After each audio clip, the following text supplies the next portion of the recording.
Muy buenos días, es un gusto tenerlos a todos aquí nuevamente para nuestro segundo día de las jornadas chilenas de Derecho Probatorio, que partieron con mucho éxito ayer, y hoy día seguramente será lo mismo porque tenemos una gran invitada para comenzar esta jornada, la profesora Mercedes Fernández de la Universidad de Alicante, con una reconocida obra en temas de derecho de prueba, quien va a realizar la conferencia inaugural esta mañana sobre presunciones en el proceso penal. Mercedes, toda tuya la palabra. Y la idea es que tengamos un tiempo para preguntas, unos 40 minutos, y luego podemos discutir. Muy bien, muchas gracias, Daniela. Bien, pues muchísimas gracias por su asistencia esta mañana de sábado, doblemente meritoria.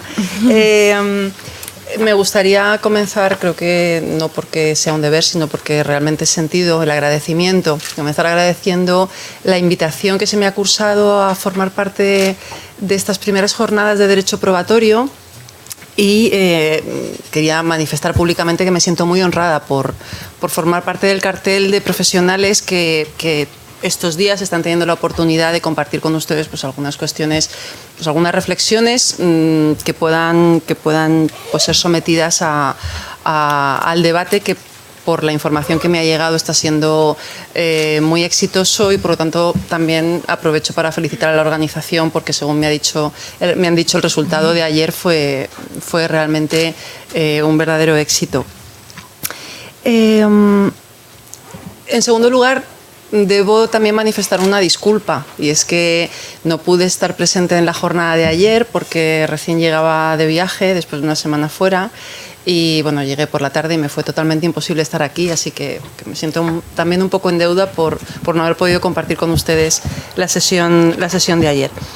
Y por último, voy a comenzar también con una promesa que espero cumplir, y es que Daniel ahora me ha ofrecido un tiempo de unos 40 minutos, Daniel me había hablado de un tiempo de unos 30, y yo me había ajustado y me había creído lo que me había dicho Daniel, y me he ajustado, creo que voy a ajustarme a esos 30 minutos. Estupendo.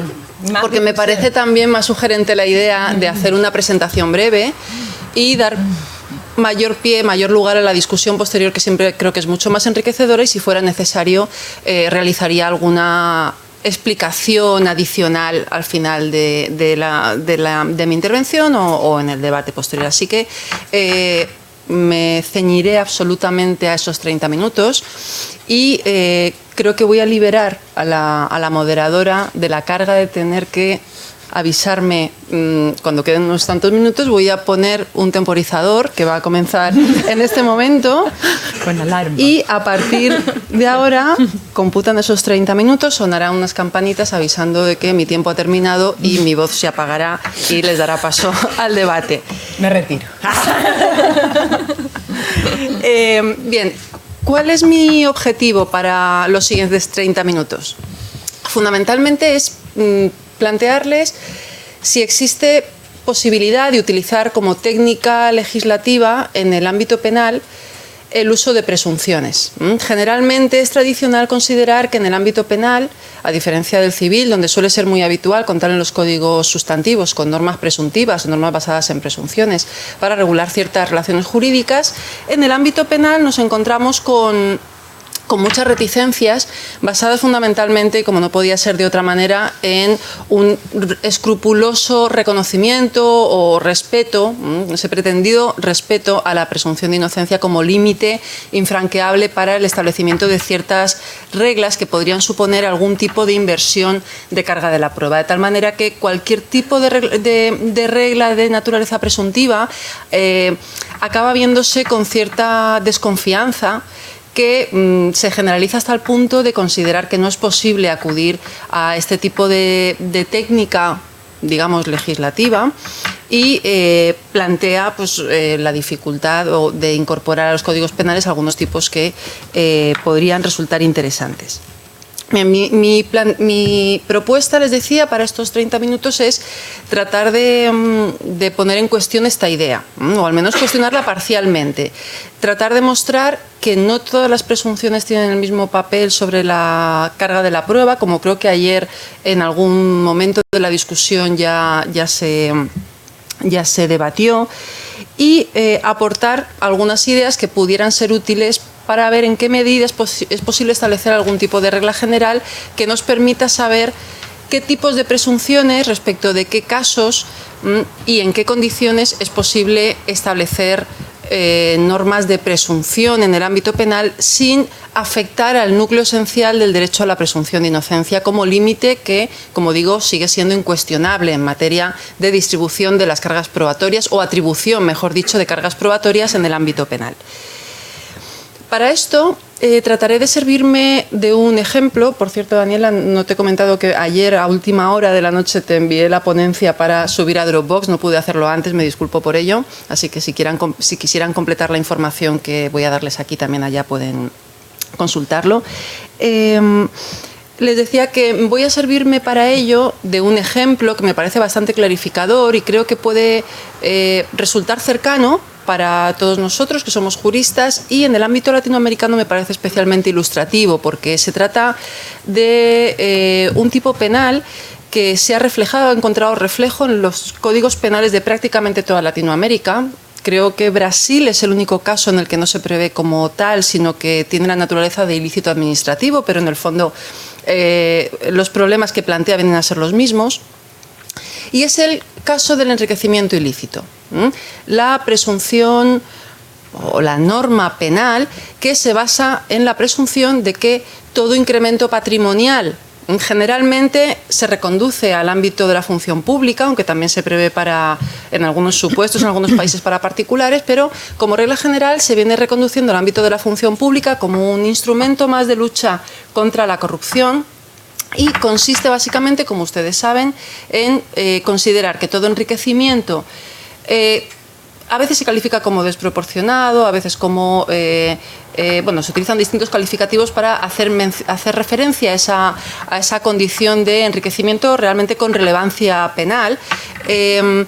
Cualquier enriquecimiento del que desconocemos su origen, cuando no es posible establecer que ese origen es lícito, vamos a presumir que es ilícito. Bien, me serviré, como digo, de este supuesto porque creo que las normas que establecen en los distintos códigos penales este tipo de razonamiento comparten una estructura común, comparten más o menos en los distintos códigos en los que se ha contemplado el enriquecimiento ilícito los mismos elementos típicos. Y creo que comparten las características de lo que yo creo que puede ser una presunción que se puede aplicar en el proceso penal, porque creo que la sospecha de inversión de carga de la prueba es una sospecha, me parece que infundada, y es lo que voy a tratar de mostrar ahora en los siguientes minutos. En Europa no tenemos un delito de enriquecimiento ilícito, pero tenemos en el caso de Francia algunas presunciones parecidas, con la misma estructura. Básicamente tenemos el delito en Francia de posesión injustificada de bienes, y viene a consistir en que aquella persona que tenga bienes cuyo origen no pueda justificar, el sentido sería el mismo que el enriquecimiento ilícito, y al tiempo mantenga relaciones con organizaciones criminales, se entenderá que esos bienes los ha obtenido de manera ilícita. Digamos que el supuesto de hecho es básicamente el mismo, pero está previsto para relaciones entre particulares y como instrumento de lucha en concreto contra la delincuencia organizada. En Portugal se ha intentado por 2 veces incorporar el delito de enriquecimiento ilícito, pero por 2 veces el Tribunal Constitucional luso ha parado estos intentos con el recurso previo, al resolver el recurso previo de inconstitucionalidad, basándose fundamentalmente en 3 argumentos. Dice el Tribunal Constitucional que se trata de un tipo penal que carece de un bien jurídico lo suficientemente definido como para integrar un tipo penal. Bueno, hay varios votos particulares que disienten de esta idea y consideran que, bueno, que realmente sí que hay un bien jurídico identificable, que sería el correcto ejercicio de las funciones públicas, de las atribuciones públicas. El segundo gran argumento del Tribunal Constitucional es considerar que es problemático incorporar al Código Penal un tipo delictivo en el que, o respecto del que hay una cierta oscuridad acerca de cuál es la conducta de fondo que realmente estamos sancionando.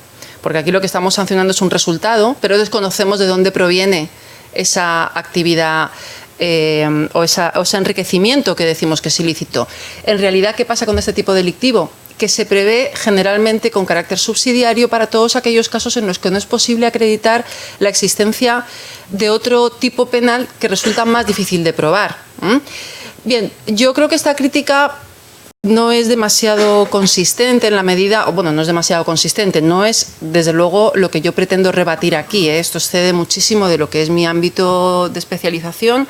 Yo soy procesalista, mis conocimientos de derecho penal son muy básicos, pero sí que creo que los mismos reparos que podríamos poner al lavado de activos son los que se pueden poner al enriquecimiento ilícito, en la medida en que en ambos casos tenemos ciertos indicios que nos pueden llevar a considerar que hay una actividad ilícita de fondo, pero sin necesidad de saber necesariamente cuál es exactamente esa actividad. Un lavado de activos puede ir acompañado de otros tipos penales, pero no necesariamente, se puede castigar autónomamente. Bien, pues con el enriquecimiento ilícito creo que podría pasar algo similar.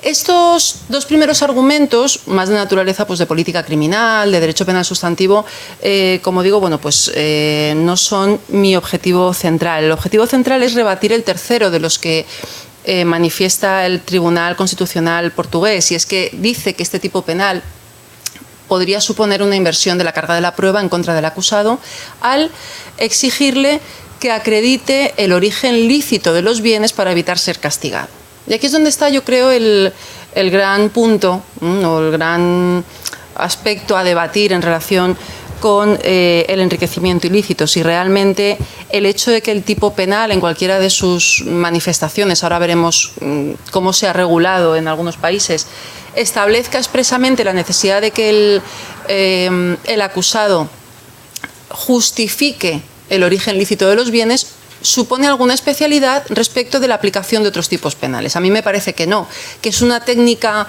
un tanto extraña, peculiar, de regular ciertas conductas, pero que no supone en ningún modo ningún tipo de especialidad probatoria que distinga al enriquecimiento ilícito respecto de la prueba de cualquier otro tipo penal. Nos encontramos con dos modelos a la hora de, si analizamos los distintos códigos penales latinoamericanos que han regulado el enriquecimiento ilícito, nos encontramos con dos modelos, el que podríamos llamar el modelo argentino y el modelo colombiano. Me voy a referir a ellos no porque considere que haya diferencias sustanciales, me voy a referir porque en el centro del debate de quienes han sostenido que hay una manera legítima de regular el enriquecimiento ilícito y una manera ilegítima, consideran que hay diferencias sustanciales entre estos dos modelos. A mí me parece que las diferencias son irrelevantes.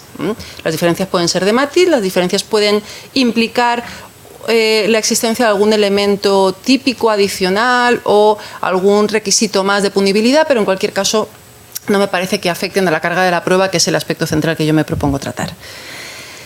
El modelo argentino viene a plasmar de manera más literal el contenido de la Convención Interamericana contra la Corrupción y de la Convención de Naciones Unidas contra la Corrupción. Y establece que será castigado por enriquecimiento ilícito, dice, el que, al ser debidamente requerido, no justificare debidamente la procedencia de un enriquecimiento patrimonial apreciable. Es decir, está estipulando tres elementos para la aplicación del tipo. Dice, en primer lugar, al ser debidamente requerido, no justificare debidamente la procedencia, por tanto, ese requerimiento que parece presuponer que lleva al acusado a tener que aportar pruebas del origen lícito de los bienes. Segundo elemento, el enriquecimiento patrimonial. Tercer elemento, que sea apreciable. Apreciable en el sentido, creo, de, bueno, en otros países se ha utilizado el término quizá más expresivo, desproporcionado. ¿Desproporcionado respecto de qué? De sus declarados y conocidos ingresos generalmente del cargo público, aunque en ocasiones también, como digo, se prevé para particulares. Frente a este modelo, tenemos el modelo colombiano, que es, yo creo, al que se puede adscribir el Código Penal chileno, al regular el enriquecimiento ilícito. Dice el Código el Código Penal colombiano, en términos en algún punto parecidos al argentino, pero dice que será castigado por enriquecimiento ilícito aquel que disfrute de un enriquecimiento patrimonial injustificado, no se cita expresamente, y esto se suele considerar una diferencia esencial, yo creo que no lo es, injustificado, y en tercer lugar añade un elemento que es el de la aplicación subsidiaria del tipo, es decir, siempre que esta conducta de enriquecimiento ilícito no constituya otro delito. Como digo, el artículo 241 del Código Penal chileno se parece bastante a la regulación del colombiano, porque establece estos tres elementos como elementos del tipo, y además añade la mención expresa de la necesidad de que la prueba del enriquecimiento injustificado provenga del Ministerio Público. Es una especie de cláusula de salvaguardia para evitar una interpretación de esa norma que permita entender que está invirtiendo de alguna manera o está exigiendo al acusado la prueba del origen lícito. Bien, mi tesis entonces es que las diferencias entre ambos sistemas, ambos modelos, no son relevantes, y el análisis crítico de los prejuicios que produce el uso de este tipo penal, analizado desde la luz que nos proporciona la presunción de inocencia, ha de realizarse partiendo, creo, de dos cuestiones o dos consideraciones. La primera, que ya anunciaba al inicio, es que no toda presunción supone una inversión de la carga de la prueba. Yo creo que esta idea es fundamental. Creo que primero tenemos que ponernos de acuerdo en qué son o qué llamamos presunciones, y después que dentro de esas presunciones qué tipos tenemos, y en tercer lugar qué efectos tienen sobre carga de la prueba.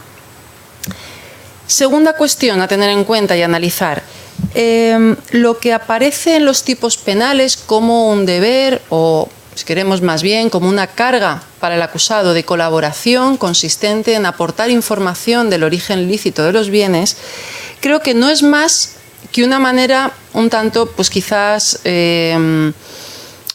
poco apropiada o torpe de plantear lo que no es más que una consecuencia posible del ejercicio del derecho al silencio.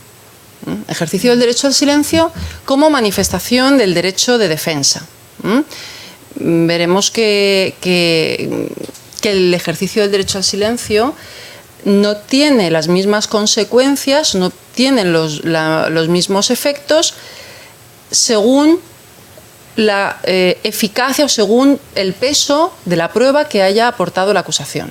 No podemos apreciar el fenómeno probatorio, la actividad probatoria, ni la actividad de valoración de la prueba como un fenómeno estático y como un fenómeno que cuenta con dos manifestaciones. Por un lado, la prueba de la acusación, y por otra, la prueba de la defensa. Digamos que se influyen mutuamente y el acusado podrá ejercitar ese derecho al silencio sin ningún tipo de límite, pero desde luego las consecuencias derivadas de ese ejercicio, de esa estrategia de defensa, serán distintas en función de cuál sea la prueba que haya aportado la acusación. Creo que esto no es una idea demasiado original, pero creo que es importante traerla aquí. Primera cuestión, las presunciones y la carga de la prueba. Decía que no todo razonamiento presuntivo lleva necesariamente implícito una inversión de la carga de la prueba. ¿Presumir la ilicitud del enriquecimiento implica algún tipo de inversión? Yo entiendo que no, si partimos de la distinción entre presunciones, lo que yo como procesalista probablemente, no sé si los teóricos del derecho comparten o no esta terminología, aquí me muevo un poco en aguas movedizas, ¿no? Pero las presunciones clásicas, presunciones tradicionales, o me ha llegado, que se pueden denominar también presunciones condicionadas, por no entrar en mayores discusiones, y frente a ellas las presunciones no condicionadas, o aquellas a las que tradicionalmente en el ámbito del derecho procesal denominamos verdades interinas, o también presunciones aparentes.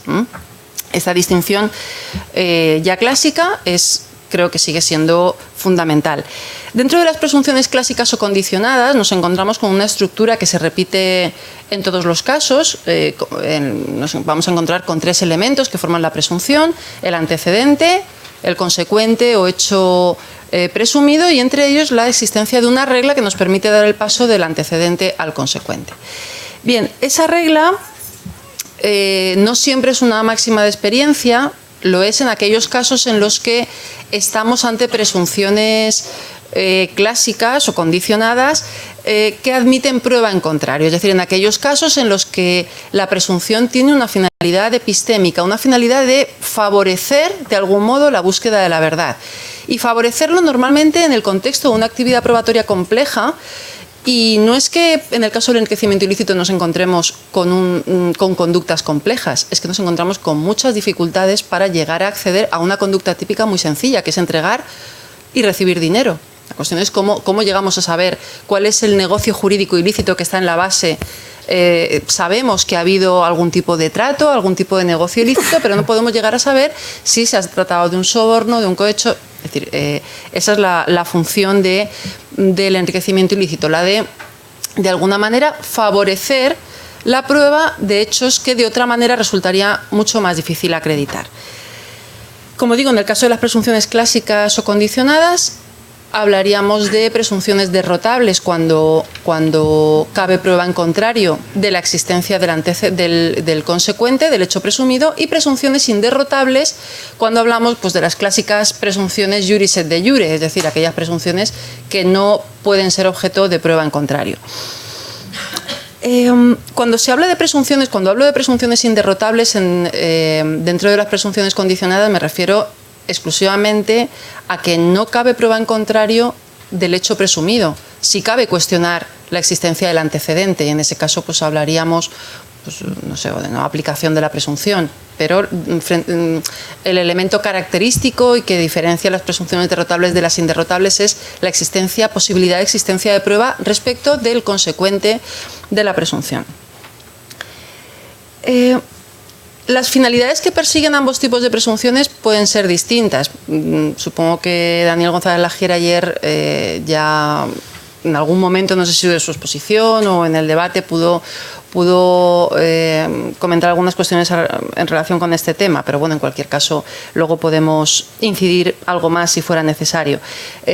Simplemente a modo de apunte rapidísimo, en el caso de las presunciones relativas o presunciones derrotables, nos encontramos con una finalidad puramente epistémica, es decir, el legislador pretende establecer una realidad facilitando la prueba de determinados hechos que, conectados con otros, nos permiten establecer que en la generalidad de los casos lo más sensato, lo más normal es pensar que dándose el antecedente se da el consecuente. Es lo que pasa en el caso del enriquecimiento ilícito. Cuando alguien que ha accedido a un cargo público tiene unos ingresos declarados y resulta que sabemos que esta persona disfruta, de hecho, de unos bienes no declarados y no sabemos de dónde vienen, pues lo más normal es pensar que su origen es ilícito. Finalidad, por tanto, fundamentalmente de naturaleza epistémica. Esta finalidad a veces o trasciende o en cualquier caso es opuesta, puede llegar a ser opuesta a la epistémica en el caso de las presunciones inderrotables. En todos aquellos casos en los que la finalidad del legislador cuando establece este tipo de razonamiento presuntivo subyacente a determinadas normas es la de proteger otro tipo de valores. Puedo poner varios ejemplos. En el ámbito civil, sobre todo, es más fácil encontrar este tipo de normas, pero en España tenemos una norma dentro de la ley concursal, la que regula lo que eran las antiguas quiebras, que establece que todos los negocios jurídicos suscritos por quien haya entrado en un concurso de acreedores en los 2 años anteriores a la declaración del concurso se habrán realizado o se han realizado en fraude de esos acreedores. Y eso no admite ningún tipo de prueba en contrario. ¿Esto significa que el legislador persigue algún tipo de finalidad epistémica? No, evidentemente no. Lo que pretende es establecer una norma de protección de los acreedores del concursado. Nada más.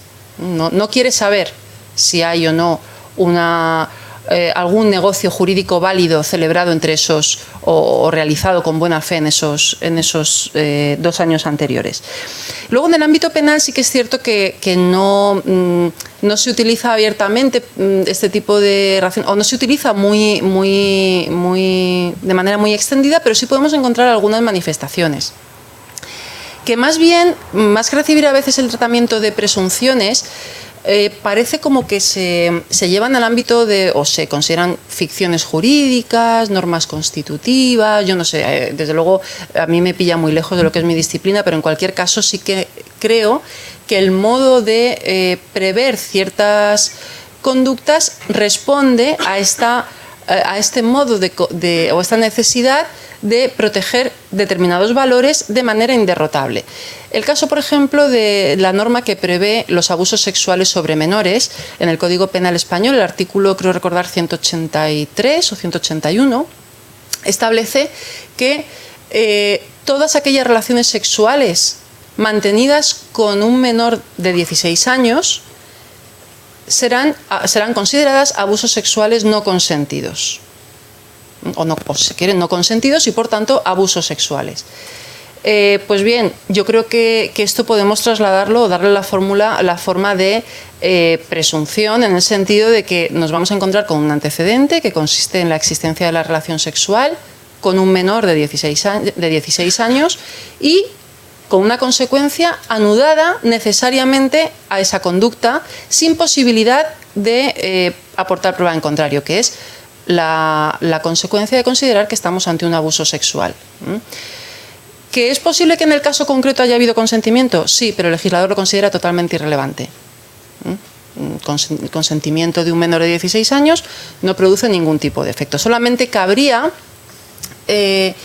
establecer o en el caso concreto determinar si pudiera haber algún error de prohibición, alguna regla por la que el sujeto activo podía no ser conocedor de la edad del menor. Es decir, podríamos atacar la aplicación de la regla, pero no, es decir, el estado de cosas que supone o que nos lleva a la aplicación de la regla, pero no la consecuencia anudada necesariamente a la constatación de que se da el antecedente que prevé el artículo 183 del Código Penal. ¿Qué función o qué consecuencias tiene el uso de este tipo de reglas, ya sean juris tantum o ya sean juris et de jure, ya sean derrotables o inderrotables? Pues en cualquier caso el efecto que producen, al ser condicionadas, es el de facilitar la actividad probatoria. Suponen que la parte procesal favorecida por la presunción tendrá que acreditar los elementos integrantes del antecedente y a partir de ello se considerará existente el consecuente. De alguna manera siempre va a resultar más sencillo probar los hechos que el legislador ha considerado que están relacionados de una manera u otra, a través de una máxima de experiencia o otro tipo de regla, con el hecho consecuencia. Por tanto, facilitan la prueba, pero no liberan de probar a la parte que resulta favorecida por esta presunción. Cuestión distinta pasa con las presunciones no condicionadas, verdades interinas, presunciones aparentes, etc. Es el caso concreto de la presunción de inocencia, que recibe el tratamiento de presunción, pero que, si nos ceñimos a esta clasificación, entraría exclusivamente al mundo de las presunciones como verdad aparente, es decir, no tendría esa forma condicional, sino que simplemente lo que establece es una determinada consecuencia sin necesidad de establecer o de considerar acreditado o existente o presente un estado de cosas. La presunción de buena fe, por ejemplo, en el ámbito del tráfico mercantil, tendría también esta misma fórmula. No hay ningún antecedente que acreditar para considerar aplicable la presunción, y basta con que nos encontremos en el ámbito de un negocio jurídico, que nos encontremos inmersos, incursos en un procedimiento penal para que tengan aplicación estas presunciones. La finalidad de las presunciones no condicionadas, bueno, pues quizás es menos clara la distinción entre una finalidad epistémica y una finalidad de protección de otros valores, en la medida en que, bueno, pues podremos decir que la presunción de inocencia tiene una finalidad epistémica. Yo sí lo creo, hay discusión sobre ello, pero sí que creo que hay una parte de la presunción de inocencia que en la medida en que establece determinados requisitos para que la prueba pueda ser considerada de cargo, objetivamente incriminatoria, suficiente, etcétera, establece ciertas condiciones para la obtención de la verdad, condiciones basadas con un fundamento epistémico, pero también protegen otro tipo de valores. La presunción de inocencia, además, creo que es el ejemplo paradigmático. Expresa un compromiso en el Estado de Derecho con la protección de los ciudadanos inocentes sometidos a un proceso penal, que son considerados inocentes hasta que haya una sentencia que declare lo contrario sobre la base de prueba suficiente, etcétera, etcétera. Bien, en el caso de estas presunciones, el efecto que tienen sobre carga de la prueba es bastante distinto. Aquí no hay un estado de cosas o un antecedente que acreditar para aplicar el hecho presumido. Nos encontramos con una presunción que, en una situación particular, como puede ser, me ciño a estas dos porque no es fácil tampoco encontrar, al menos a mí no me lo resulta, otro tipo de presunciones con esta misma forma, o bien en el caso de la presunción de inocencia constante o iniciado un procedimiento penal, en el caso de la presunción de buena fe, dada una situación de relación contractual, se va a aplicar esa presunción de tal manera que la parte que resulte favorecida por la presunción no va a tener que probarla y tendrá que ser la otra parte la que tenga que aportar pruebas de lo contrario.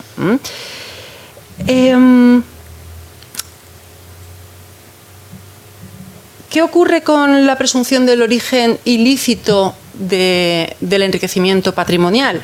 Pues que creo que, como antes he mostrado, se dan determinados elementos que constituyen el antecedente de ese razonamiento presuntivo y, por tanto, podemos hablar de una presunción condicionada. Presunción tradicional, clásica, condicionada, como queramos, y además una presunción iuris tantum. Y aquí es donde, como yo creo que hay que integrar el elemento o esa exigencia que algunos códigos llegan a expresar en el texto normativo, llegan a expresar la necesidad de que el acusado no acredite el origen lícito de los bienes.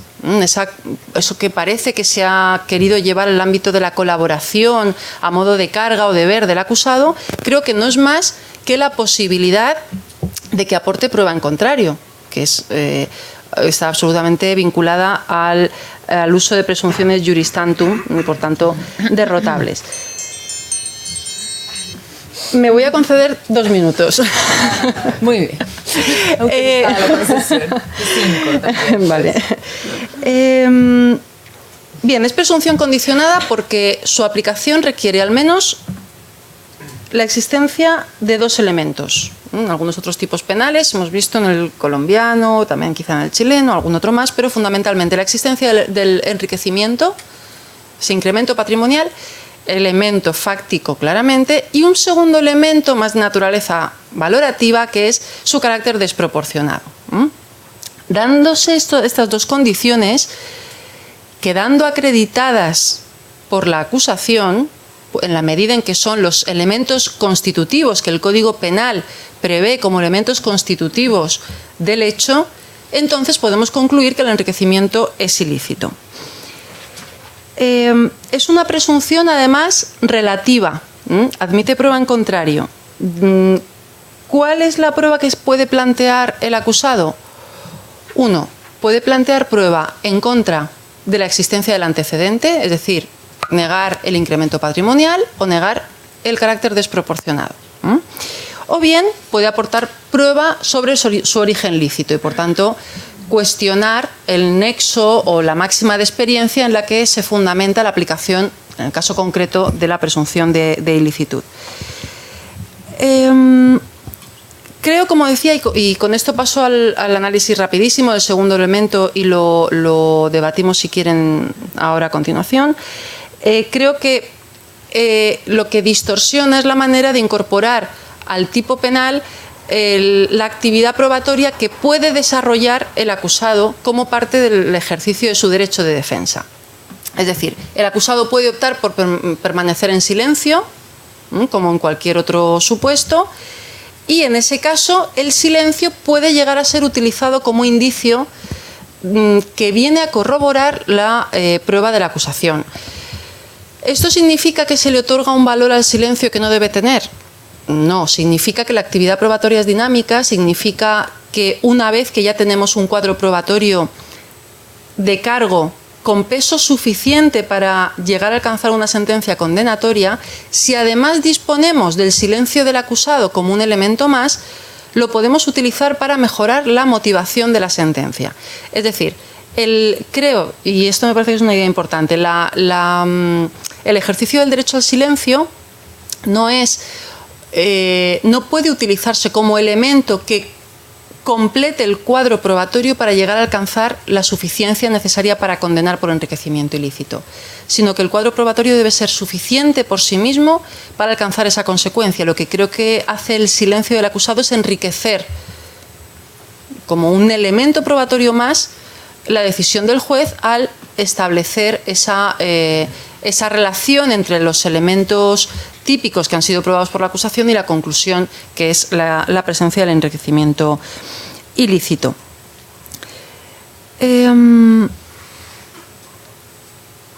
Por tanto, ¿puede el acusado aportar pruebas del origen lícito? Por supuesto, como manifestación indiscutible de su derecho de defensa.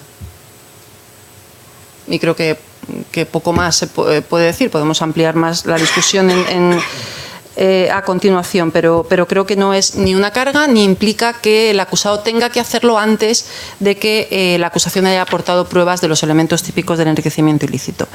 El Tribunal Europeo de Derechos Humanos admite las presunciones, y creo que esto, bueno, pues es un argumento de autoridad, pero creo que se puede utilizar, y es que ha considerado en tres casos, lo que en toda su trayectoria se ha pronunciado en tres ocasiones, en el año 88, en 2004 y en 2011, sobre la posibilidad de utilizar presunciones, y en los tres casos lo ha hecho sobre la base de presunciones legales utilizadas en el Código Penal francés. Y digamos que podemos extraer como regla general que el Tribunal Europeo establece tres requisitos para utilizar presunciones, que yo creo que podría de alguna manera trazarse algún tipo de semejanza entre las condiciones que yo o que han ido apareciendo a lo largo de mi exposición y la doctrina del Tribunal Europeo. La primera, dice el Tribunal Europeo, es que esas presunciones se apliquen dentro de unos límites razonables y en atención a la gravedad de la pena. Yo entiendo que los límites razonables tienen que ver, primero, que no sean presunciones que se utilicen en delitos muy graves para los que consideremos que el estándar de prueba... No digo con ello que las presunciones afecten al estándar de prueba. Lo que digo es que a mayor gravedad de los hechos, menor número de suposiciones o menos cuestionable debe ser la máxima de experiencia que haya en el razonamiento presuntivo que utiliza el legislador. Pero bueno, en cualquier caso, esto también podría ser discutible. Y creo que esos límites razonables aluden también a que necesariamente tienen que tener alguna función epistémica. La protección de otro tipo de valores podrá realizarse a través de otra serie de normas o en otras ramas del ordenamiento jurídico. En el proceso penal, la protección, el valor digno de protección por excelencia es la inocencia, y por tanto creo que hay que ser cauteloso en la medida, no en que estas presunciones afecten a la presunción de inocencia, pero sí en evitar riesgos de afectarla por la vía de establecer presunciones pues, que se excedan de eso que el Tribunal Europeo llama límites razonables. Dice además que no deben limitar el derecho de defensa, y creo que esto enlaza con esa función epistémica que creo que tienen que tener, y es que deben permitir en todo caso prueba en contrario de la presunción. Y ahí creo que el Tribunal Europeo da una pista importante, y es que ese ejercicio del derecho a la prueba del acusado no ha de verse, creo, como una quiebra del derecho al silencio, sino más bien, como yo creo que traduce el Tribunal Europeo, como un ejercicio libre del derecho de defensa. Y siempre, dice el Tribunal Europeo, en último lugar, que sean presunciones que mantengan la carga de la prueba en la acusación. En el caso del enriquecimiento ilícito creo que se cumplen las tres, y esta última en particular en la medida en que la acusación tiene que acreditar los elementos típicos que establece el Código Penal, que consisten en el enriquecimiento patrimonial desproporcionado. Dados estos elementos, creo que se puede presumir sin ningún problema su origen ilícito. ¿Es aconsejable legislar sobre la base de este tipo de razonamientos? Pues ya no lo sé. Es decir, ¿es aconsejable o no es aconsejable? Es una cuestión de técnica legislativa, de política criminal, donde yo pues no me muevo con demasiada soltura, pero es posible, y dar el salto a si es aconsejable, pues ya lo dejo a los expertos en la materia. Así que bueno, muchísimas gracias por su atención y me someto a las consideraciones que estimen pertinentes. Gracias. Ofrece la palabra, tengo a José Ángel y luego Rodrigo. Álvaro también. Algo he dicho, José Ángel, que te ha hecho levantar la mano en algún momento. Sí, estoy trabajando sobre esta figura penal, sobre todo para rebatir el trabajo que escribió Héctor Hernández hace tiempo y que ha influenciado sobre todo en todos los operadores jurídicos para que hasta la fecha no se haya habido ningún proceso. No se ha procesado a nadie por este delito. Es un artículo que efectivamente ha impactado y bueno, también porque es amigo mío, pero es muy buen penalista y entonces ejercicio de autoridad incide en los operadores jurídicos. Yo lo que creo que falta en esta exposición es una cuestión de política criminal y de criminología, es decir, ante qué tipo de delincuencia estamos. Porque estamos hablando de corrupción y en cierta manera es un fenómeno delictivo parecido a los delitos de impunidad. Es decir, y por eso tenemos estándares de garantías penales y principios penales en delitos contra la lesa humanidad, ¿no? Son imprescriptibles. Entonces, la corrupción, efectivamente, si presumimos que estos delitos van a tener todo el aparato del Estado para poder ocultarlos, ¿bien? El Estado mismo tiene que establecer un estándar de garantía menor que al establecido para el burgués clásico liberal y en el que basa el trabajo de Héctor Hernández. Es decir, es necesario un estándar probatorio distinto, porque el fenómeno es distinto. Es decir, si entendemos que el delito de lesa humanidad tiene un estándar de límites al disponible diferente, en este efectivamente no es tan grave, debemos tener un estándar diferente y unas garantías menores. Bien, es una derivación de un Estado social y bienestarista, en el que ante los más poderosos el Estado debe responder de alguna manera. Esa es la primera parte que creo que es fundamental, porque si no, no vas a crear una cultura interpretativa de los operadores jurídicos que se atrevan a aplicar esta figura penal. La segunda, y es una pregunta, yo entiendo que con el tipo penal chileno, al igual que lo colombiano, establece esa cláusula que la acusación debe probarlo. Yo creo que el estándar se prueba de la siguiente manera. Si la acusación ha hecho todo lo posible para poder determinar el origen delictivo y no ha podido, debido a que el propio acusado ha establecido unos mecanismos que hacen imposible poder acceder a ello, paraísos fiscales, etcétera, yo creo que ahí esa regla se cumple, porque el Ministerio Público ha ejercido su acusación, pero eso tiene que demostrarlo en el proceso. No puede llegar el Ministerio Público y decir: tengo aquí patrimonio injustificado y desproporcionado, usted juez presuponga. No, el Ministerio Público tiene que hacer, mire usted, yo he hecho todo lo posible, he hecho exhortos, etcétera, he intentado buscar, me es imposible, porque el mecanismo que ha establecido el propio acusado me hace imposible saber cuál es su origen. Si prueba eso, yo creo que él se cumple con esta. No sé si qué te parece esta propuesta. A ver, planteas muchas cosas. La primera, comenzabas diciendo, no se ha condenado a nadie. No se ha condenado a nadie por enriquecimiento ilícito. Yo comenzaba mi exposición diciendo que para mí el tratamiento del enriquecimiento ilícito, por dos razones. Una confesable y otra más inconfesable, pero que en el fondo he confesado también. Y es que, porque no podía evitarlo, ¿no? Pero la confesable es que he comenzado diciendo que me servía del ejemplo del enriquecimiento ilícito como podría haber utilizado cualquier otro. Simplemente me parece cercano, me parece que es un tipo penal que puede despertar cierto interés, pero que podríamos encontrar otros, ¿no? En España tuvimos hace años, creo que era el 589, que establecía que la tenencia de útiles especialmente dirigidos para la comisión del delito de robo era castigada, ¿no? Como, no sé si una tentativa o algo así, no lo recuerdo muy bien, ¿no? Y tuvo que intervenir incluso el Tribunal Constitucional para avalar cierta interpretación de ese tipo. Es decir, hay distintas opciones, pero me parecía que este era... con lo cual, efectivamente, hay un análisis que debe discurrir paralelo al que yo he hecho aquí, relativo a la conveniencia de utilizar este tipo de reglas, ¿no? La inconfesable es que yo me siento absolutamente lega en materia de política criminal y penal como para poder establecer algún tipo de valoración. Personalmente, como jurista, ¿qué puedo decir? Bueno, pues que en el ámbito de la corrupción se pueden justificar determinadas medidas especiales de lucha por ser un fenómeno alarmante hoy en día en muchos países, en la inmensa mayoría de los países. De hecho, el origen también del conocimiento de esta figura, por mi parte, surgió hace algunos años ante algunas propuestas que se lanzaron en España por la situación absolutamente alarmante de corrupción política acerca de la posibilidad de incorporarla a nuestro Código Penal. Se encontró con el absoluto rechazo de todos los partidos políticos, de todos los partidos políticos, y a nivel jurídico creo que también ha habido un rechazo bastante generalizado. Es decir, no ha habido realmente un debate sobre si jurídicamente es posible. Se ha considerado jurídicamente imposible, o sea, directamente se ha cerrado esa puerta por invocar la presunción de inocencia como límite al que no respetaría. Que no se haya condenado a nadie también me parece un dato importante a poner encima de la mesa. Efectivamente, en la inmensa mayoría de los países el enriquecimiento ilícito tiene una presencia puramente testimonial en los códigos penales. Cumple la función simbólica de un compromiso del Estado con la persecución de actitudes desviadas en el ejercicio de los cargos públicos y demás.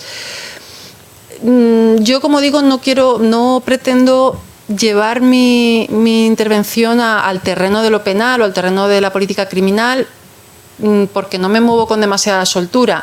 ¿Es conveniente? Pues desde luego, como eficaz en la lucha contra este tipo de delitos, posiblemente no. Ya hemos visto por la experiencia de otros países latinoamericanos que no. Pero como no lo es en muchos casos, la lucha anticorrupción por la vía tradicional de otros tipos delictivos, que o bien por la dificultad para acreditar los tipos penales, o bien por el propio desarrollo del proceso penal, en muchos casos con reglas que dificultan muchísimo el seguimiento de ciertas macrocausas, pues acaban siendo impunes por como digo, otras razones. Establecer un estándar de garantías menor, ahí disiento totalmente de tu opinión. Yo lo de establecer un derecho penal a 2 velocidades, pues no lo veo. No lo veo ni en el caso de la corrupción, ni en otros casos lo tengo tan claro. En España tampoco ha habido debate acerca de la necesidad de contar con una legislación penal antiterrorista de doble, triple o superior velocidad. ¿Por qué? Pues porque se ha instaurado la idea de que el Estado tiene que contar con medios especiales de investigación ante ciertas formas de delincuencia especialmente peligrosas y, por tanto, confiere esa condición de no ciudadanos de bien a quienes considera que puedan estar, sin saber todavía si lo están, implicados en hechos delictivos. Y lo hace respecto de los delitos de terrorismo, fundamentalmente delincuencia organizada. Es decir, ese derecho penal del enemigo que Günther Jacobs pues, ha introducido, creo que con mucho más éxito del que debería, y que nos lleva a plantearnos si también los delitos de corrupción, los delitos económicos contra el Estado, aunque todos de alguna manera somos perjudicados, merecen también esta aplicación excepcional del derecho penal. Yo no lo veo. ¿Que todos los delincuentes buscan impunidad? Por supuesto, absolutamente todos. Los delincuentes sexuales, los primeros. ¿Les aplicamos un estándar de prueba distinto? ¿Estamos dispuestos a aceptar? El otro día surgía el debate acerca de si estamos dispuestos a aceptar un estándar de prueba menor. Es decir, a estar menos seguros de que la condena que dicta el juez es correcta en los casos de corrupción. Yo no veo razón. Es decir, me proporciona probablemente o puede proporcionar socialmente una mayor sensación de seguridad, pero como ciudadana que en un momento dado pudiera ser sometida a un proceso penal, me produce mucho desasosiego saber que podemos renunciar a que la decisión del juez resulte peligrosamente rebajada en sus estándares, ¿no? o en las exigencias que le vamos a imponer. Y luego esta otra idea que planteas acerca de bueno, y si el Ministerio Fiscal ha hecho todo lo posible por probar, bueno, yo creo que está implícito en el delito de enriquecimiento ilícito. Si no ha sido posible probar el delito subyacente, la conducta ilícita subyacente, como segunda opción, a mí sí me parece razonable que el enriquecimiento ilícito, como hace el Código Penal chileno, se prevea como una segunda opción.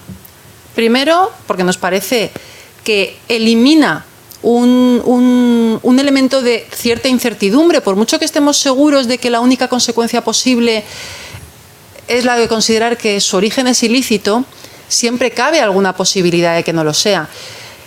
Si evitamos esta incertidumbre a través de la aplicación de otro tipo penal directamente, creo que es mejor. Pero no veo dificultad en aplicar el tipo penal, es decir, una vez que ya se haya, y en eso creo que estamos de acuerdo, una vez ya se haya acreditado estos elementos constitutivos del enriquecimiento ilícito. ¿Que basta que el acusado haya hecho todo lo posible por investigar, dada la impunidad buscada por el acusado? Yo esto no lo veo. ¿Qué significa que hace todo lo posible por investigar? Si hace todo lo posible tiene que acreditar, y si yo no tengo prueba, si yo juez no tengo prueba, me da igual que el Ministerio Fiscal, el Ministerio Público no haya podido acceder a las cuentas bancarias en paraísos fiscales. Pues habrá que cambiar las normas de los paraísos fiscales, pero sobre suposiciones no puedo condenar. No sé si algo me he dejado, pero creo que básicamente con eso contestaría. Rodrigo, pido la palabra primero. ¿Les parece que acumulemos algunas preguntas? Porque puede que también tengan relación y luego más fácil contestar. Rodrigo. Después volverá al micrófono a usted, profesor Núñez. No se preocupe. Bien, muchas gracias, Mercedes, por tu presentación. A ver, yo quisiera poner en entredicho el asunto de que nos encontramos ante un problema. Tengo algunas sospechas que todo esto podría ser un pseudo problema. En el fondo, yo creo que uno tiene que hacerse una pregunta inicial en orden a por qué la presunción, o si es efectivo que la presunción de inocencia imposibilita el traspaso de cargas de la prueba. Me explico. Lo que la presunción de inocencia, a mi juicio, prohíbe es la colocación del acusado en una situación de indefensión, es decir, que él no puede rendir prueba, no está en condiciones de rendir prueba, o bien hacerse cargo de probar algo cuando la acusación no ha rendido prueba suficiente de que en principio ha cometido la conducta de la que se le acusa. Si uno mira bien, la argumentación puede entenderse como un juego de traspaso de cargas. ¿Quién cuenta con la inercia y quién deja de contar con la inercia? Entonces no veo por qué el proceso penal va a salir fuera de esa lógica. De hecho, si uno mira finamente, cuando nosotros exigimos al acusado hacerse cargo de probar que actuó en legítima defensa, que incurrió en un error de prohibición, etcétera, en el fondo le estamos pidiendo que se haga cargo de probar, por lo tanto hay una inversión de la carga de la prueba. Claro, lo que pasa es que las categorías permiten invisibilizar ese traspaso. Ahora, pareciera, como tú mismo lo deslizas a lo largo de tu presentación, que lo que está en el trasfondo del problema es una lectura, digamos, algo ingenua de lo que constituye el derecho de silencio del acusado. A mi juicio, el derecho de silencio del acusado es solo una garantía para hacer más difícil o imposible la tortura. No va mucho más allá de eso. Ahora, así las cosas, creo que donde el uso de las presunciones realmente colapsa son las presunciones no condicionales y no derrotables, que también lo dices, pero en el fondo esas son clases dudosas del uso del concepto de presunción. Uno también las puede reconstruir como un problema de técnicas de comunicación o de técnica legislativa. Entonces, respecto de lo que diríamos es el uso más indubitado de presunción, creo que finalmente no hay un gran problema. A ver, si... ¿sí unimos? Vale, sí, vale, perfecto. Sí.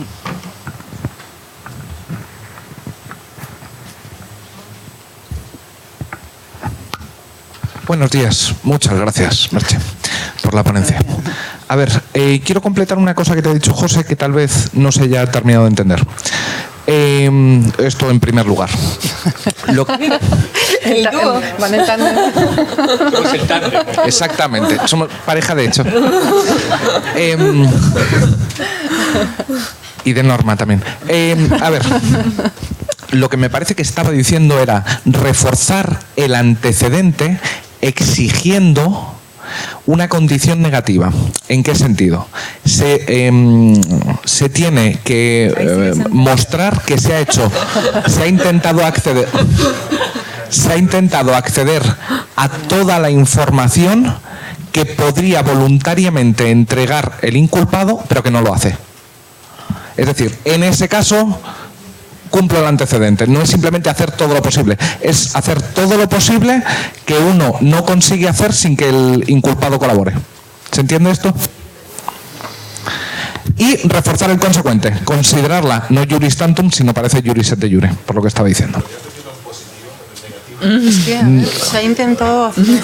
Vamos a ver, lo que creo y lo que me parece también una muy buena idea es que se cumpla el antecedente, no simplemente diciendo ha habido enriquecimiento no justificado, sino que yo, en cuanto fiscalía, he llevado a cabo todos los actos posibles que me permitirían demostrarlo y el inculpado no ha ofrecido ningún documento que permita destruir eso. Esto. No está dando acceso a información que permitiría destruir el antecedente.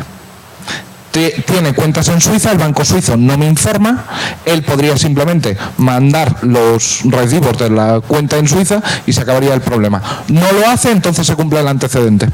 Pues que eso ya está implícito. Bueno. Perdón, ¿puedo yo tratar de...? Creo que me parece, luego... Creo que sería, porque sería la prueba de un hecho negativo, en ese sentido, y probar que... le ponemos al Ministerio Público probar que es injustificado, no justificado el... Lo que estás pidiendo es que haya un indicio al menos. Mostrar que tiene una cuenta... las dos cosas, es una conjunción. Llevar al razonamiento judicial en la sentencia que, digamos, o que el Ministerio Fiscal aporte el íter de investigación que ha seguido, que eso es lo que yo he entendido, que acredite que, aunque no ha tenido un resultado determinado, ha hecho todo lo posible para obtenerlo. Y esto forma parte del antecedente de la presunción. Esto. Segundo aspecto. Son 10.000. Segundo aspecto. No tengo muy claro qué estás entendiendo por inversión de la carga de la prueba. ¿Por qué? Porque con tus requisitos parecería que parecería que no hay inversión de la carga de la prueba si digo todas las personas de color son inmigrantes ilegales en el país, o todos los flaites, los macarras trafican con drogas, o cualquier otra. Y tengo la sensación de que en estas claramente hay una inversión de la carga de la prueba. incluso aunque tengan base epistémica. Uno podría decir que si haces en determinados barrios de Madrid o Barcelona controles de identidad solo a personas de color, las posibilidades de encontrarte personas indocumentadas son altas, si hay base epistémica. Aquí hay inversión, bajo tu esquema no habría inversión de carga de la prueba, pero parece evidente que sí estamos llevando a cabo una inversión de la carga de la prueba y tiene que ser el sujeto sí el que destruya bien el antecedente, bien el consecuente. Lo que tengo la sensación es que estás asumiendo una noción de inversión de la carga de la prueba sumamente formalista. Estás diciendo, si tiene alguna posibilidad de destruir bien el antecedente, bien el hecho del antecedente, bien el hecho del consecuente, no hay inversión de la carga de la prueba. Esto parecía que era lo que estaba... Sí. Pero el problema es que esto no te da cuenta, o no da cuenta de que el inculpado, el imputado, puede tener realmente que llevar a cabo o tener el peso de probar ciertos hechos, porque lo que puede aparecer en el antecedente puede ser sumamente fácil. Si eres alta, eres bruja. Ya está. ¿Se cumplen tus condiciones? Sí. ¿A quién le corresponde realmente probar que eres bruja? ¿A mí, que tengo un hecho evidente delante, eres alta, o a ti?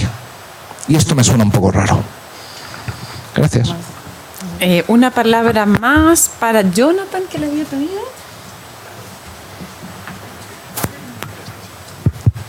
Gracias a Mercedes por la ponencia. Que lo primero quisiera valorar el ánimo escéptico con el que se enfrentan las presunciones en el ámbito procesal penal, que no es común en la literatura del proceso penal abrirse siquiera a esas consideraciones, así que eso es muy valioso en el trabajo.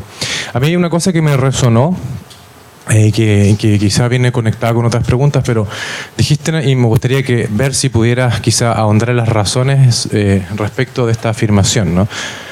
Tú dijiste que no puede usarse el silencio del imputado o acusado para completar el cuadro probatorio en su contra, ¿no? Y la verdad es que si uno asume una postura de relativo escepticismo, quizá por debajo del que tú misma tienes con el uso de las presunciones, uno diría, bueno, un testimonio vago de alguien que más o menos observó un fenómeno, sin duda entraría como prueba de cargo, si es que fuese prueba de cargo cumpliendo todas las condiciones que el derecho le impone a esa fuente de conocimiento para hacerlo. ¿Por qué el silencio tiene este estatuto tan privilegiado en este escenario en que ya estamos abiertos al armado de razonamientos que permiten dar por verdadero cosas que sabemos que no vamos a acceder directamente? No, pareciera que esa valoración como que me queda un poco lejos del ánimo con el que se enfrentan en tu trabajo a las mismas presunciones. Y damos la última a Daniel, porque parece que no hay más peticiones de preguntas. Con eso cerramos la ronda. Bueno,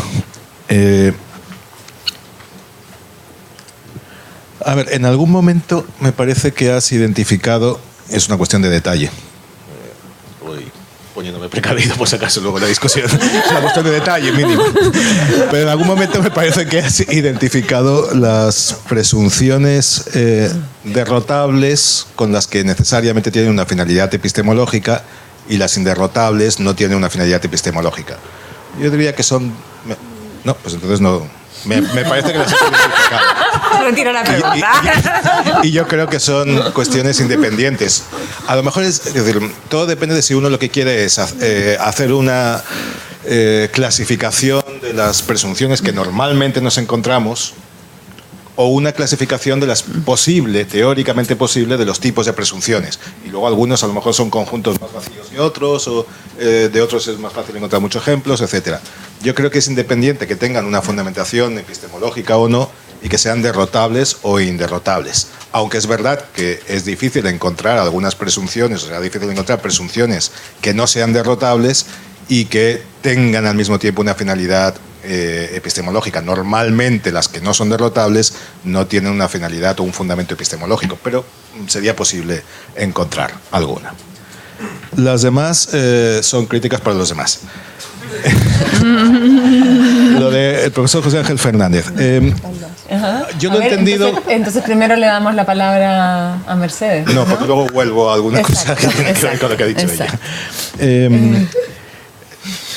Yo lo he entendido de una manera distinta, como Álvaro y me parece que más sensata de lo que Álvaro estaba proponiendo.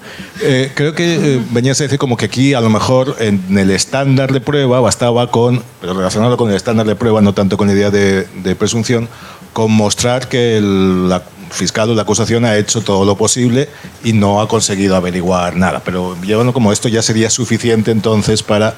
Lo que pasa es que eso es muy compatible con la hipótesis alternativa.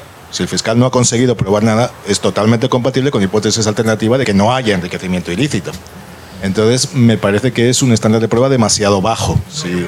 Pero hay falta algo, es decir, y la razón por la cual no ha podido acceder es pero esto depende del propio acusado y del propio sistema que permite que pueda acceder, no es... Y eso es lo que no hace relevante, es decir, el fiscal no ha podido acceder por el hecho de que es el acusado el único que puede dar ese y no lo hace. No lo hace. Yo no veo los elementos. Pero no lo hace porque no puede hacerlo o porque no quiere hacerlo. Es que esto es muy difícil demostrar que no lo hace porque no puede, porque no quiere hacerlo. Y entonces lo que estás haciendo quizá es un indicio adicional, añadir un indicio adicional. En el fondo lo que estás haciendo es que mira, es que tiene cuentas en Suiza, es que he encontrado tales documentos y él no explica qué son. Son indicios adicionales a la presunción. Pero no, yo no los vería tanto como reforzar el antecedente de la presunción. Son otros hechos que corroboran o que llegan a confluir con lo que dice la presunción, con lo cual estás algo más seguro. O sea, creo que es razonable exigir eso, pero no creo que estés cambiando el antecedente de la presunción. Esto de la distribución y la inversión de la carga de la prueba, a lo mejor, y esto me lo hizo ver Flavia ayer con unas preguntas, así que está, hablamos de inversión de la carga de la prueba y esto puede engañarnos porque parece como que hay una carga, una regla de carga que la presunción invierte, pero muchas veces lo que ocurre es que la presunción distribuye la carga de la prueba sin que haya una regla previa, ¿no? Con la presunción de inocencia pasa eso. Sin la presunción de inocencia no está distribuida la carga de la prueba. Y entonces la presunción de inocencia en ese sentido estricto no invierte nada, pero sí que lo establece. Quizás deberíamos como propuesta dejarle hablar de inversión y en general hablar de distribución y quizá sería más sencillo. Y luego, volviendo a lo que decía José, pero ahora no para criticarle a él, sino indirectamente a Merche. Yo creo que en el fondo, siempre que se asume que podemos echar mano de presunciones para probar algo en el derecho penal, estamos disminuyendo garantías. Es decir, creo que no es compatible decir yo no tocaría las garantías, pero las presunciones en el derecho penal son aceptables. Yo creo que eso es incompatible. Si asumes una, estás tocando las garantías. Bueno, no pasa nada. En ocasiones hay que bajar un poco las garantías si se trata de un delito que de otra manera no podemos probar, etc. Lo que pasa es que no nos atrevemos a decirlo claramente, pero creo que hay que decirlo claramente. Las garantías, la presunción de inocencia, etc. no son principios absolutos.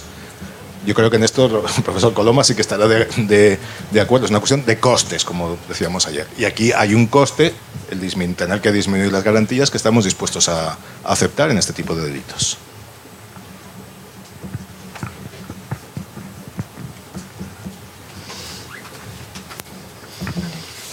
Toda suya la palabra.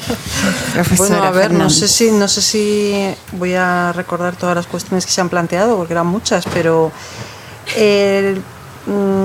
Rodrigo Coloma planteaba algunas, no sé si lo he entendido muy bien, hablaba del traspaso de cargas, supongo que no sé si en el mismo sentido en el que cuestionaba también Álvaro esto de que hablamos cuando hablamos de inversión de carga de la prueba, no sé si se refería exactamente a esto. Aprovecho y contestando a lo que planteaba Álvaro, ¿a qué me refiero cuando hablo de inversión de carga de la prueba? Efectivamente, el término inversión es confuso. Yo a veces hablo de atribución, más que de distribución, de atribución, cuando se trata de presunciones que de alguna manera alteran la carga de la prueba. ¿Por qué puede ser confuso referirse a inversión? Porque alude implícitamente a la existencia de una distribución previa basada en algún tipo de regla, que normalmente suele ser la normalidad. Es decir, ¿qué sucede en un proceso civil tipo? Sucede que el demandante tiene que probar los hechos constitutivos de la pretensión y el demandado tiene que probar todos los hechos que le sean favorables, impeditivos, extintivos, excluyentes, modificativos, etc. Bien. ¿Cuál es el efecto de las reglas que invierten este modo normal de actuar, es el efecto de atribuir la carga de la prueba a quien, de no existir esta regla, le correspondería. Es decir, cuando decimos que al demandado en el orden civil le corresponde probar los hechos impeditivos, o un hecho extintivo, el pago de la obligación, estamos presuponiendo que solo tiene que hacerlo en el caso en el que el demandante haya probado previamente los hechos constitutivos, porque si no, no tiene nada que probar. Si no tenemos pretensión con algún sustento probatorio, la sentencia va a ser absolutoria, con lo cual decir que él tiene carga de probar no tiene ninguna. Su carga de probar nace en el momento, y de ahí que se haya hablado de cargas probatorias dinámicas, ¿no? Su carga de probar nace en el momento en el que tenemos, es decir, en el transcurso de la actividad probatoria, cuando el demandante ha probado los hechos constitutivos. A eso me refiero, ese es el concepto que yo utilizo de inversión de la carga de la prueba. Que no invierte, yo creo que las presunciones que no establecen antecedente, cuando regulan la atribución de la carga de la prueba de modo distinto a cómo lo haría, a cómo se haría de no existir la presunción, invierten la carga de la prueba, en ese sentido. Atribuyen la carga de la prueba a quien no le correspondería. ¿Es el caso de la presunción de inocencia? No. Y esto lo uno a una de las observaciones que me ha parecido muy interesantes de Rodrigo Coloma, y es, ¿realmente en el proceso penal tiene algún tipo de influencia la presunción de inocencia sobre cómo se distribuye de hecho y cómo los tribunales dicen que se tiene que distribuir la carga de la prueba? No, ninguna. ¿Por qué? Porque nuestros tribunales penales, al menos es el caso español, y no sé si puedo presuponer que del chileno también, establecen que la acusación tiene la carga de probar los hechos constitutivos, mientras que el acusado tiene la carga de probar los hechos que le sean favorables: legítima defensa, cualquier causa de no punibilidad, cualquier circunstancia atenuante, o sea, hechos que den lugar a circunstancias atenuantes, etc. Eso es algo distinto de lo que sucede en el proceso civil, donde no han oído hablar de la presunción de inocencia. No, es exactamente lo mismo. Pero que eso sea así no significa que yo crea que eso deba ser así. Es que la presunción de inocencia, creo que sí, si realmente nos tomamos en serio que debe proporcionar algún tipo de ventaja al acusado, sí que creo que debe llevarnos a cuestionar al menos cuál es el papel del acusado respecto de la prueba de los hechos que le favorecen. Y creo que la incidencia en ese punto determina que podamos hablar de... Quizás sea un juego de palabras, no sé hasta qué punto, como digo, aquí me pierdo porque no soy teórica del derecho, mi único pecado es estar casada con un filósofo del derecho, pero es mi máxima cercanía, mi única cercanía. Y no sé si esto lo podemos calificar, como una inversión, como una inversión o no de la carga de la prueba. Llamémosle atribución en exclusiva de la carga de la prueba a la acusación, en el modelo en que yo creo que, o en el modo en el que yo creo que hay que interpretar la presunción de inocencia, con un verdadero reflejo y efecto. ¿Que eso significa que hay que liberar totalmente al acusado de la prueba? Por supuesto que no. Aquí hemos visto que hay un supuesto en el que el acusado, una vez que se hayan acreditado elementos constitutivos de un posible delito de enriquecimiento ilícito, tiene al menos que dar una versión razonable. Es decir, la presunción de inocencia puede influir también en el grado de prueba que le vamos a exigir al acusado. No es lo mismo, yo entiendo, probar un hecho constitutivo con un altísimo grado de certeza que simplemente mostrar que es posible que se dé un elemento que pueda fundamentar la aplicación de una eximente. Aquí tendríamos que ir demasiado allá y plantear algunas cuestiones que nos llevan bastante allá, pero que si quieren podemos ahora discutir.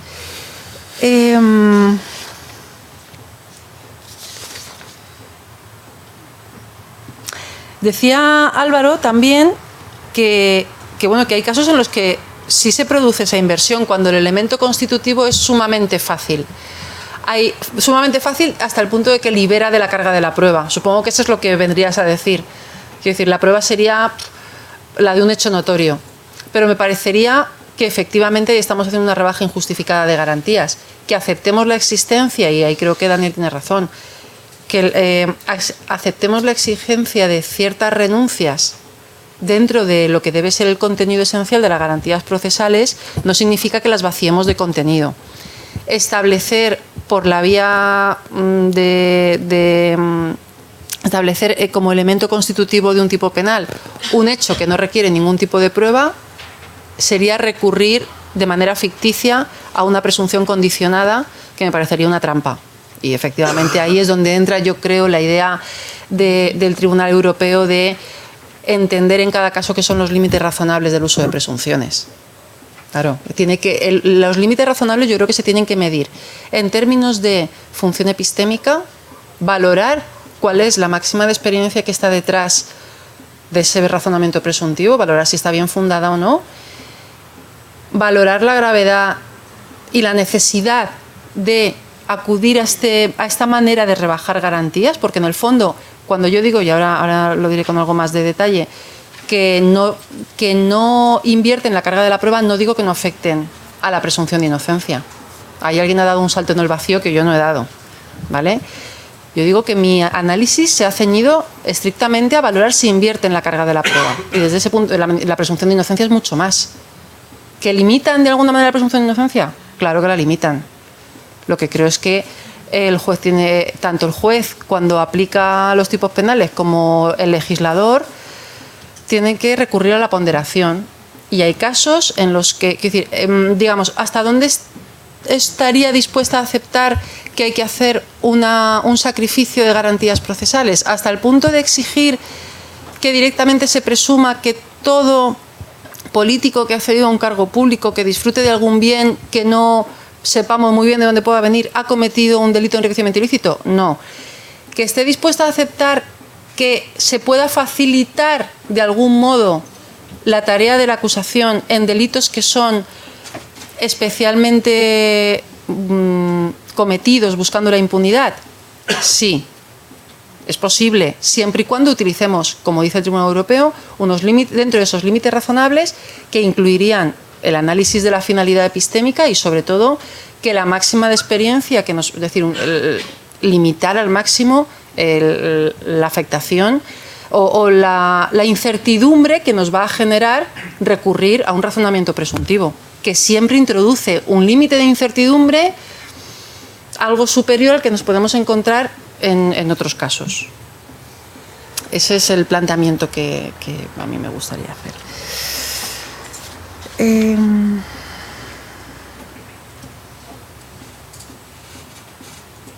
Bien, lo que planteaba, creo que lo he contestado ya, Rodrigo Coloma, es que en realidad la legítima defensa tiene que probar al acusado, sí, pero creo que no debería ser así, que le debería bastar, si nos tomamos en serio la presunción de inocencia, aportar pruebas, aportar algún tipo de fundamentación, de manera que se ponga en cuestión la actividad probatoria aportada por la acusación, pero creo que porque hay un mal entendimiento, me parece, o un entendimiento demasiado formalista de lo que es la presunción de inocencia, que en el fondo acaba por vaciarla de contenido, tal y como hoy se entiende la presunción de inocencia. Y no sé si cuando planteaba que hay una lectura ingenua del derecho al silencio, lo planteaba como que yo mantengo una lectura ingenua del derecho al silencio, o que mi crítica es hacia una lectura ingenua del derecho al silencio. Porque manifestaba algo así como que la finalidad o el objetivo del derecho al silencio no es otro que ser una garantía para dificultar la tortura. Esa puede ser la finalidad, pero la cuestión es cómo lo interpretamos para no vaciarlo de contenido. Y esto creo que lo puedo relacionar con lo que comentaba Jonathan al aludir al silencio. ¿Por qué no utilizar el silencio como parte del cuadro probatorio? Un poco por la razón que comentaba respecto de cómo formular los elementos típicos del delito de enriquecimiento ilícito, porque en algún límite tiene que estar la aceptación de la rebaja de garantías que supone establecer, no voy a hablar de excepciones, pero sí aceptar que entre la ponderación en el terreno de la presunción de inocencia. Y en este caso también vinculado al derecho de defensa. Si permitimos que el derecho al silencio sea un elemento más que se utilice para llegar a alcanzar el mínimo de prueba, porque esto en algún otro foro me han dicho, bueno, pero en realidad, si ya se ha alcanzado la prueba suficiente para condenar, el silencio no tiene ningún valor. No necesitamos más. Hombre, yo no digo que tenga un enorme valor, lo que digo es que su valor puede ser el de un indicio más que ayuda a motivar en mejor medida y a contar con un cuadro probatorio más complejo, más completo, menos atacable desde el punto de vista argumentativo, yo creo, cuando el juez además puede introducir como un elemento en el discurso motivador el contar con el silencio del acusado cuando cualquiera hubiera esperado en esas circunstancias de prueba aplastante de la culpabilidad, cualquiera en esta misma situación hubiera esperado algún tipo de respuesta por parte del acusado. ¿Por qué no introducirlo? Porque si le damos el valor de indicio de cargo, ahí sí que me parece, y no sé si estoy en lo cierto o no, me parece que ahí sí que le estamos de alguna manera diciendo que en cualquier situación que se dé respecto del cuadro probatorio que presente la acusación, cualquiera que sea su peso, el silencio va a contar. Y yo creo que eso es desconocer cómo funciona, aparte de por la razón puramente garantista, desconocer cómo funciona la actividad probatoria. Y es que si la acusación plantea suficientes pruebas, entonces entra en juego o puede entrar en juego algún tipo de carga para el acusado. Mientras no se alcance ese mínimo de pruebas aportadas por la acusación, y no quiero ser formalista en el sentido de exigir que toda la prueba provenga de la acusación, porque una vez que tenemos actividad probatoria dentro del procedimiento, rige el principio clásico de adquisición procesal y ya nos da igual quién la haya aportado y demás. Pero cuando se refiere al derecho al silencio, creo que de alguna manera hay que preservar que no sume a la acusación en cualquier circunstancia. Es decir, la acusación parte de 0 y el silencio no puede ser 1. No puede decir, usted ya parte con que si el acusado no aporta nada, ya tiene 1. Eso no lo veo. Es decir, de alguna manera sí que creo que hay una relación de correlación entre a mayor prueba de la acusación, mayor peso como prueba de cargo del silencio, a menor peso de la prueba de la acusación, menor peso del silencio como elemento de prueba. Y no sé si me dejó... bueno, sí, creo que me dejó las intervenciones del profesor González Lagier. Dice, no necesariamente la relación entre presunciones derrotables e inderrotables tiene que ver con finalidad epistémica o no epistémica. ¿Que puede haber algún caso de presunción inderrotable? Yo tendría que verlo sobre el caso concreto, porque me plantea el siguiente problema. Aceptaríamos que tiene una finalidad epistémica, aceptarla no solo como finalidad, sino como finalidad justificada y como regla correcta. No sé muy bien esto en términos de teoría del derecho cómo se plantearía, pero aceptaríamos que el juez dictara una decisión sobre la base de una presunción inderrotable si efectivamente persigue esa finalidad epistémica. Saber que en el caso concreto, llegar a saber a posteriori que en el caso concreto no se ha producido esa situación y sin embargo hemos tenido que aplicar la presunción, yo ahí creo que se elimina de raíz el fundamento epistémico. Es decir, no lo aceptaríamos como correcta la decisión del juez. Mientras que cuando le atribuimos la protección de otro tipo de valores, no nos preguntamos acerca de si su decisión es correcta o no. La decisión es la que tenía que ser porque había que proteger. Caso del ejemplo que ponía de la nulidad de los contratos suscritos en los 2 años anteriores a la declaración del concurso, que sepamos que alguno de esos contratos, eso no era en su momento válido o suscrito con buena fe, para nada pone en cuestión la decisión judicial, mientras que si le atribuyéramos una finalidad epistémica diríamos que la decisión del juez no la aceptamos como correcta. Me parece, no termino de estar muy segura, pero... Y estoy totalmente de acuerdo con que hay una renuncia a las garantías, por supuesto. Mi planteamiento es que las presunciones condicionadas derrotables son aceptables en el ámbito penal desde el punto de vista de que no invierten, no distribuyen de otra manera la carga de la prueba a cómo se hace en el contexto del proceso penal. Pero eso ha de hacerse medido en atención a esos criterios que yo creo que enuncia, aunque sea de manera simplemente muy aproximativa, el Tribunal Europeo, y entre ellos yo creo que el de los límites razonables es la invitación a que se pondere en este caso, ¿no?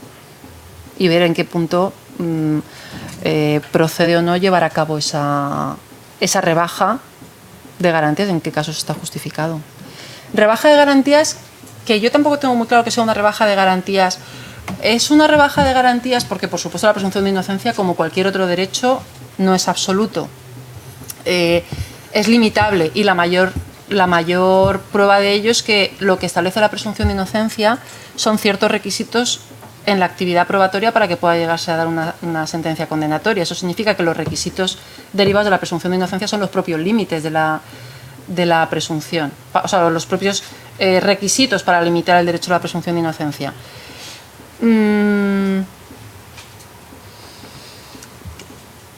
Sería establecer algún otro requisito más respecto de esa actividad probatoria. Pues me basta, aceptamos como suficiente que sea la acusación quien tenga que tener la iniciativa probatoria.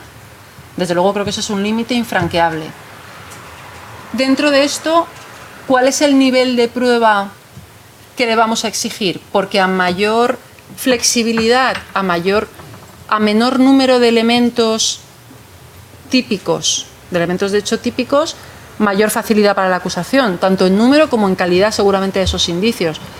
Pues ahí entra el juego de los estándares o del nivel de prueba que vamos a exigir. Bien, muchas gracias y los invito a un café breve para que no nos atrasemos más con el programa.